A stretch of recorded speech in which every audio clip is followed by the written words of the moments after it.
strategize together. Let's hear it from an expert. Strategy.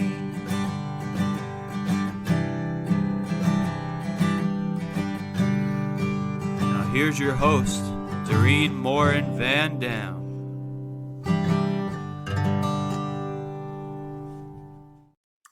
Hello, everybody. Welcome to another edition of Strategy Talks. Thank you so much for being here with us today. I have a very special guest right here from Vermont. If you are a listener, a podcast listener, you know that I record this live in my home studio in Pittsfield, Vermont. And with me today is Sara Munro. She is in Burlington, Vermont. So I'm very excited to have her here. Before I bring her on, I just want to welcome everybody. If you're here live, thank you so much. If you're watching this on the replay, put hashtag replay in the comments so Sara and I can answer your questions that you might have today about the topic, keeping up with social media, which is very exciting. It's a very exciting topic. And we're going to talk about the perspective of a business owner as well as a social media professional. So it is Sara's birthday. So as she comes on, I would love for you to wish her a happy birthday. But before we do, a shout out to our most loyal sponsor, Social Insider, the intuitive dashboard for social media analytics, reporting, and competitors analysis for brands and agencies. Thank you so much, Social Insider, for sponsoring us week after week. And now, without much further ado, here is Sara Munro. Hey, Sara. I feel like I should have a drum roll here. Exactly. Well, I had to put on the glasses, right? I think you gave this to me a few years ago when we were speaking together at Agents of Change. So I had to bring out the orange for you. So all right, thanks for having me. Yeah. So for those of you who are listening, Sara came on stage with her orange sunglasses on, the Morin Media sunglasses. So we match. Well, happy birthday, Sara. Thank you for being with me today. Thank you. Thanks Before we go into the topic of keeping up with social media changes, I want to highlight something. This week is the anniversary of your live streaming journey. Congratulations for a year of live streaming, Sara. Tell us a little bit about what happened. Well, I have to say there was this good friend of mine named Doreen who Doreen, actually, you recommended me as a guest. And I think we had done some little video lives here and there occasionally, but we have presented live in person too. So you knew that I could speak on my feet, that I could present well. And so you just gave me the encouragement to bring that into the digital space. And it worked out perfectly. It was a time that we're all kind of performing, right? When it comes to any meeting, almost any phone call that we take or FaceTime video that we take, right? So it was just translating what I do in person onto the screen. And you recommended me for a show called Social Chatter from Social Chefs. It's a weekly news talk show. And all you had to say to me was, you can do it. That's all I needed was, don't worry, you can do this, Sara. And so I prepared for the show. And a few weeks later, I showed up again. I was a guest co-host, and little did I know that they were actually looking for a new co-host. And this is my 1-year anniversary of that. So I kind of came into it accidentally, which I think is just a metaphor for how we've all come into social media too, right? Or even as we're using some of the new tools that they bring out, you find that button and it's a happy accident that something cool comes out of it, right? Absolutely. I mean, I'm an accidental social media strategist. I started out as a social media manager and went from B2C to B2B to community management. And now I've really found my, landed with content marketing and strategy. Mm-hmm. So yeah, I mean, I think a lot of these jobs within social media change. And I think that's a great lead in to what we're going to talk about today. Exactly. Keeping up with social media changes, right? Mhm. I started this journey 12 years ago. You started it probably even longer because you have a degree in communication, correct? Correct, Sarah? Actually, my degrees are in zoology. So I was a scientist in the beginning, but wanted to work on the administration side. So my other degree is in administration. So Okay. I've learned organizational development, leadership development. But what's been all through this has been communication skills and how to work with people. And so layer on that, not having a fear of technology and learning things as I go along. What I work in now didn't exist when I was in college, barely when I was in graduate school, right? Right. And so we've all had to learn these tools as we go along, knowing that we can't stay where we are. I remember one of my jobs when I first got into public relations and fundraising, I had to design the ad for the phone book, right? Who uses a phone book now, at least in North America? I don't know if other parts of the world still use phone books, but yeah, so I learned design skills. I learned I had the communication skills, so I knew what's the message, what's important to people who are considering at that time it was a community health center. What do they need to consider to become a patient? And so I translate all of that now into what do people need to be part of this business that I'm working with, or this nonprofit that I'm working with. I learned email marketing as a volunteer because I was part of an organization, and the person who was doing the email marketing had to go on to maternity leave early. And so I was like, I'll learn it. Oh, How hard yeah. can it be? Right. Yeah. So let's talk a little bit about, we were in the green room, and I always love to invite my guests come to the green room about 15 minutes early to really, we only have a 20-minute show to get to the heart of the matter. So we were talking about, if you're in the social media sphere, if you're a social media professional, you sort of already know how to keep up with social media changes and how to keep up with trends. So, we can, if you want to mention a couple of different ways, you do that. But then what I really want to gift to the people watching and listening today is how can the average business owner, the business coach, the, retail store, how can they keep up with social media changes? Because for us, this is what we do. We sort of live on LinkedIn and Facebook, and we go to YouTube, and we get on TikTok, and we are used to experimenting and keeping up with social media changes. But the average business owner, that especially if they have a retail location, or they have, they're a bank, or, a hospital, how do they keep up with social media changes? So before we get to the businesses, really quick, if you're in the social media sphere, you're a social media professional, what are a couple of the ways that you keep up with social media changes and trends, Sarah? Sure. So I read a lot. So I go to trusted sources because I bring that critical thinking that I had when I was a scientist, right? I bring that lens to the information that I'm reading, so that I'm always bringing that media literacy with me. Where is this source? Do they know what they're talking about? I mean, the go-to Social Media Examiner, Social Insider, I have to say, what's great about Social Insider is looking at their data. They're not just an influencer who is using their own account or maybe a few client accounts that are in a specific niche, right? They are actually looking at tens of thousands of accounts and putting together their reports. So it's really important to look at that someone's not just jumping to what is the trend, who is the person who's tweeting it first, right? May not be the person to follow. So I really look at what the industry news is, like Social Media Examiner, Social Insider. I look at Mari Smith a lot. I look at Instagram experts like Subi Zimmerman and Jen Herman, right? So I'm looking at these folks who are really using the tools with a variety of people, and critically looking at that. I'm also looking at I know I'm going to use a friend of mine who's a 16-year-old who started a little business during the pandemic. She had some extra time, didn't have after school projects, right? And she was saying to me, Sarah, when you start a Instagram story, you have to have a poll. The poll has to be the first story.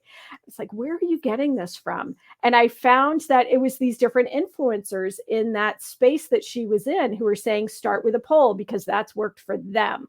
Right. And when you look at creators who are getting tens of thousands of views on TikTok or something like that for their advice, you have to keep in the back of your mind that they are feeding the platform. They're saying what the platform wants you to say, and they're getting some of that creator fund money. So you have to think critically, are they really talking about what's going to work for everybody or what's going to work for them and get them paid too, right? Nothing against influencers and creators. They need to be paid for their expertise. But from an average business owner, really looking at what's working in my space. If I'm a retail shop, is going live and showing new products that I have for the week, is that working for people?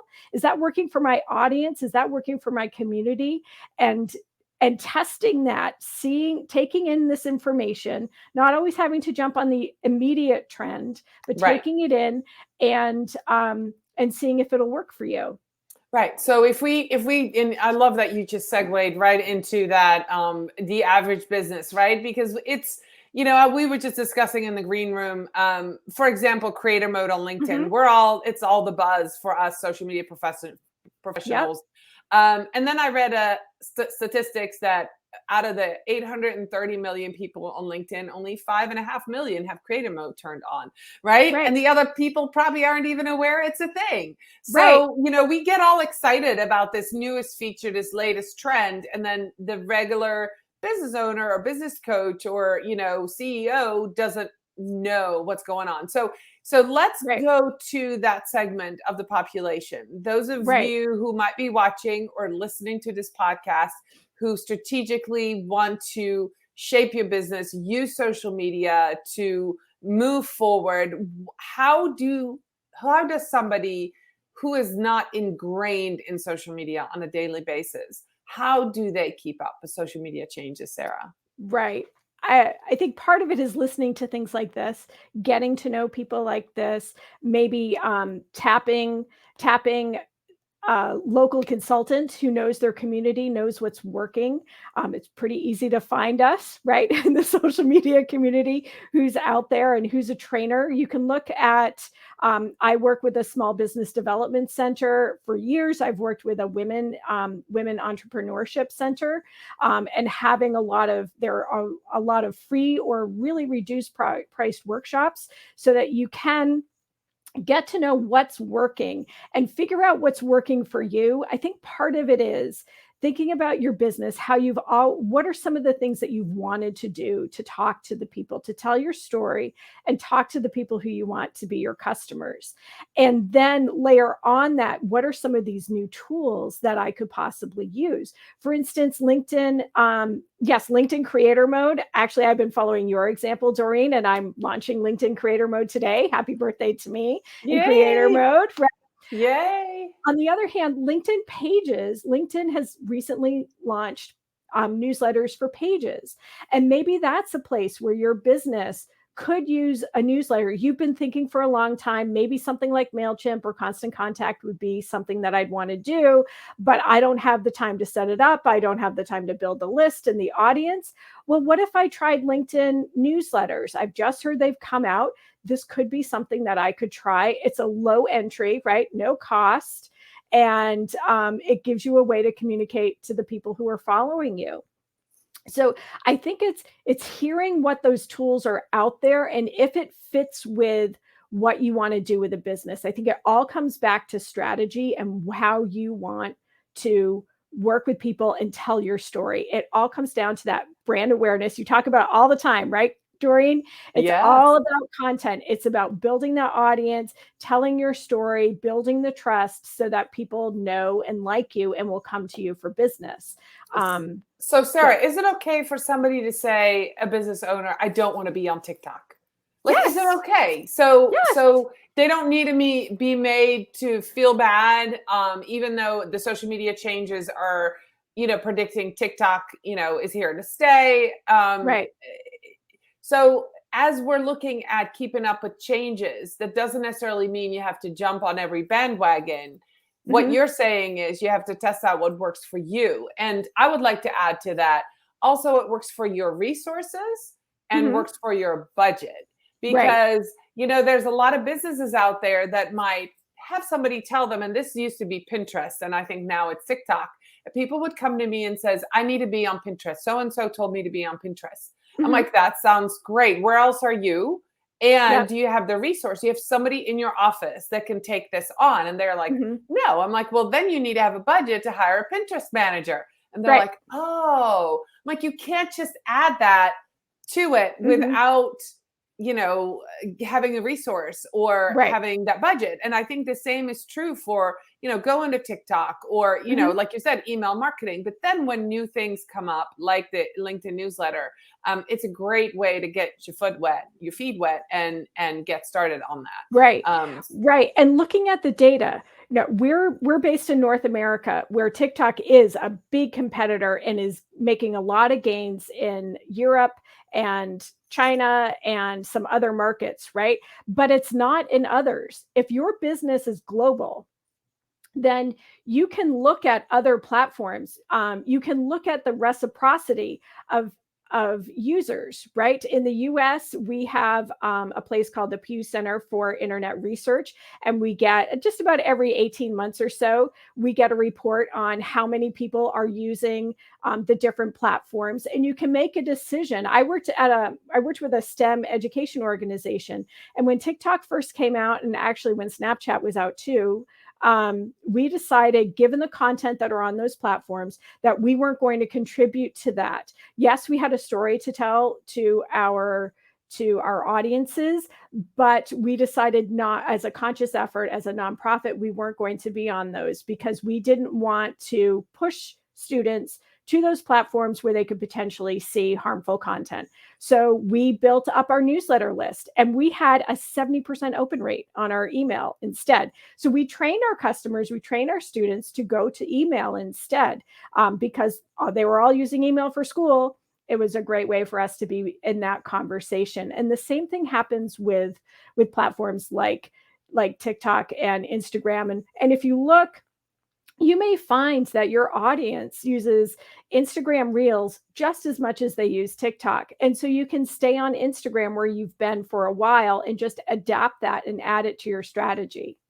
I love this, Sarah. That is so smart. And I think what the heart of the matter, what you just said was, go look where your customers are and go be there. You don't need to go where everybody else, your competitor, is necessarily. Right. But you've got to go to where your customers are and how are they using. And what we've seen during the pandemic, a big shift, is that people are using communities, because people have been isolated and were looking for entertainment online, right? So they went to Facebook communities. There's a community where people pretended to be ants, and it blew up within a couple of weeks. There was 1 million people pretending to be ants in a Facebook group. So if your community, if your customers want to talk to you and you're on a page where you talk at them, maybe you need to decide to create a community where there's a Facebook group where you can talk with them and have actual conversations and dialogue. So I love that you said that, keeping up with the changes. So before we go, you've mentioned so many amazing sources already, Sarah. What is one big trend or one big thing that you see coming? When we were in the green room, and I keep mentioning that, but we talked about Web 3.0, we talked about NFTs. What do you see coming if you're the, quote unquote, average business owner watching this? You're a little worried, am I up to date? What should I be doing?